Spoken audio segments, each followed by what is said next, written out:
this Sunday begins a 3-week emphasis on stewardship.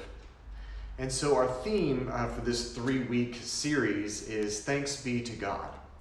Of course, that's the phrase, as you probably recognize, that's our liturgical response to the reading of Scripture and worship. For the way God reaches out to us through the living Word, opening ears, emboldening conscience, we respond with those words, Thanks be to God. Preachers talking about stewardship, I know, tend to sound self-serving. And some of you have been a part of churches that talked about money or stewardship too much, or in ways that were driven by guilt pressure campaigns. Well, that's not Woodland style. But I want you to consider a few things. What we do with our money is a spiritual decision.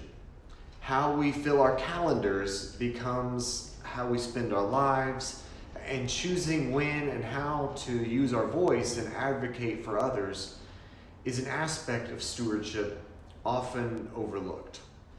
Stewardship is basically what we do with what we have.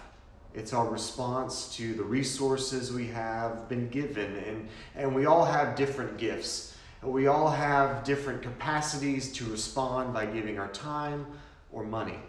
We all have a voice to advocate for the common good. We need to practice being generous with our time, our talent, and our voice. We have much to be thankful for, and together our combined generosity can do incredible things. I saw a great story the other day. Do you remember the ice bucket challenge from several years ago on social media? Remember how people would pour buckets of ice water on themselves to raise money for ALS research?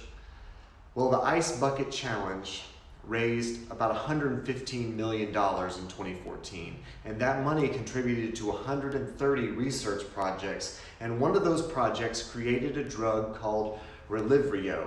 The FDA just approved Relyvrio, which isn't a total cure for ALS, but it slows down the effects of this terrible disease and allows people to live longer.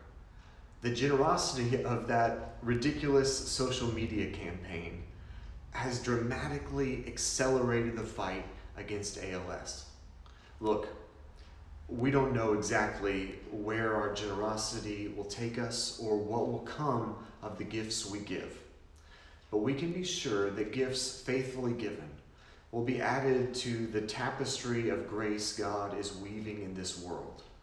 We can be sure gifts given will increase joy and work to promoting the flourishing of life. So let's think about what we have and what we can give together over the next few weeks.